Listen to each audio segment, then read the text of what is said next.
Hello and welcome to Seeking Assistance in Saving the World, a series of videos in which I, Marty Le Renard, poet, author, veteran and general gobshite, will explain how we can free humanity from global financial tyranny, and my plan to do so using nothing but the awesome power of attention, won fairly from good people just like yourself. Attention is the fundamental human currency. I believe it can bring about from nothing a way for the human species to move peacefully away from a system based on greed and disparity and into one that actually reflects the values of sovereignty and reciprocity that our societies profess to hold dear. I have designed a fractal array of 3 organizations that work in concert together, one to incubate this idea, one to incarnate this idea, and one to protect this idea from corruption in its infancy and deep into the future. I can't wait to get into all of that with you in future videos and into who I am, more importantly, who I am not. But for now, since this has already been a lot of weird stuff, I'm going to double down and share a couple of stories that might explain where I get the audacity to try something like this in the first place. Since it is my birthday today, and as you will learn, the 5-year anniversary of the experience that birthed this quest, I thought it might be fun to drag some of my nearest and dearest to an open mic to tell these stories and accompanying poems to a live audience and record it for this video. So to get this crazy train rolling, here is Nuke Born Baby and What to Do. Thank you for your attention. Hello everyone.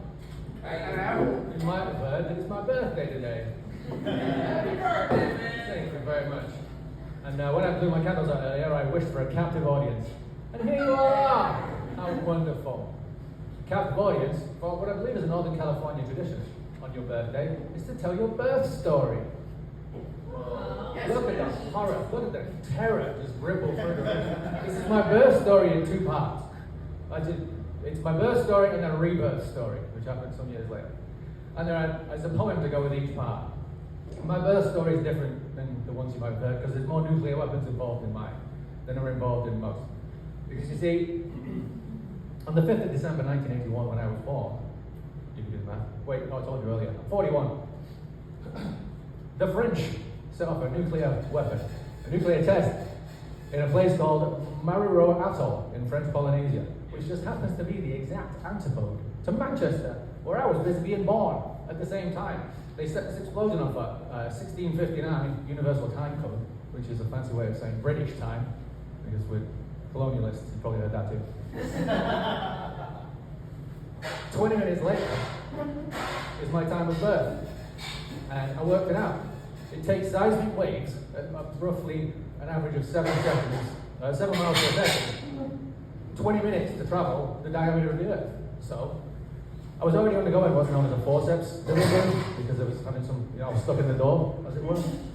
And so at some point, somewhere in Manchester, there was a doctor with a pair of barbecue tongs on my head. I imagine like a foot up on the bed or something like that, trying to yank me out of the mother. When these seismic waves from a 5 kiloton nuclear device at the exact opposite end of the Earth arrived, just to give me a little nudge into the Earth, which I'm very grateful for, and I'm sure my mother was at the time too. So, that's my birth story, and I wrote a poem about it called Nuke Born Baby, so I would like to read for you now.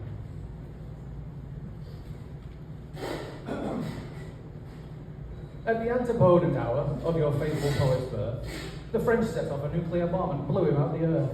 It took fair 20 minutes for the shockwaves to traverse through the crust, mantle and core. Those 3 are then, again in reverse. 5 kilotons, 12,000 clicks of atomic assistance for a poet and his mother at the portal of existence. Arriving at St. Mary's just in time to give a show to a brand new poet there behind. Care of Dr. Strangelove. Thank you very much.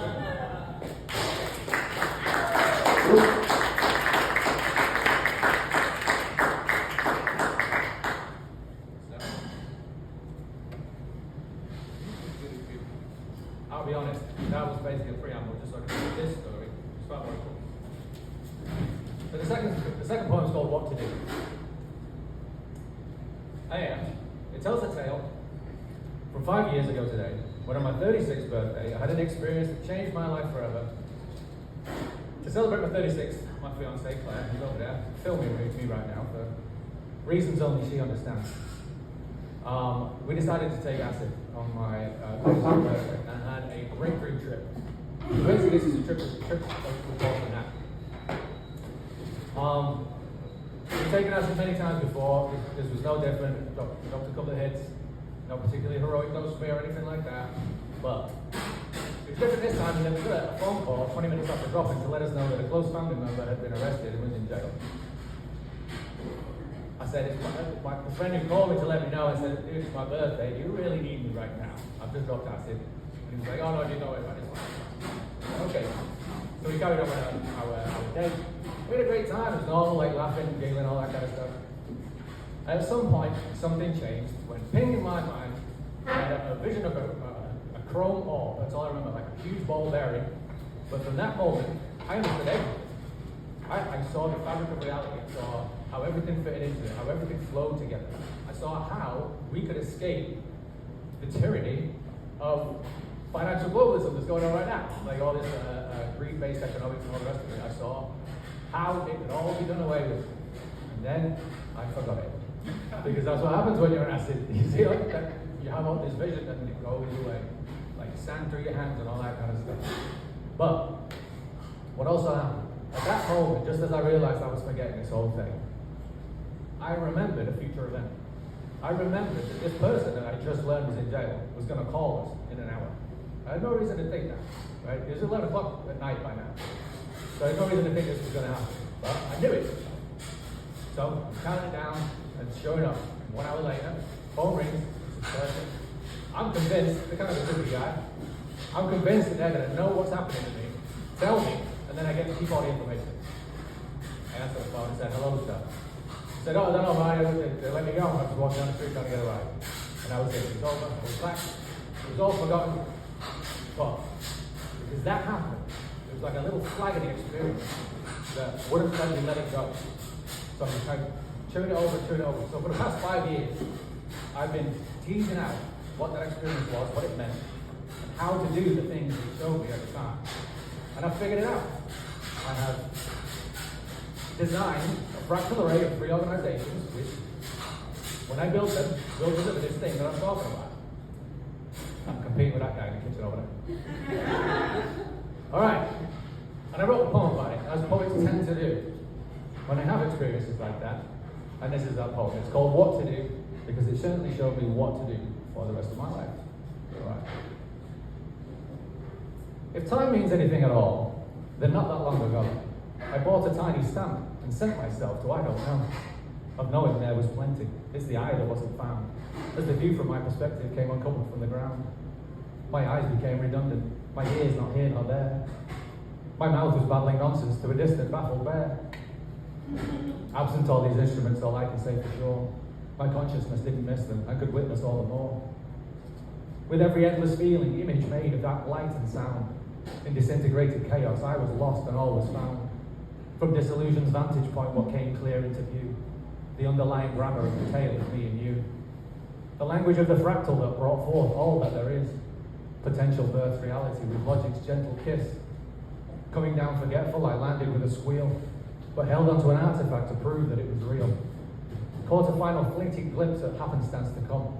A fuzzy half-remembered map of things that must be done. In no way am I saying that I'm spooky and you're not. Buy the ticket, take the ride, come tell me what you got. But I'm willing to wager you'll have climbed amongst the leaves and roots of Yggdrasil and seen what only faith believes. So now my life's direction will be guided by the light and beauty of the fractal as revealed to me that night. Thank you very much.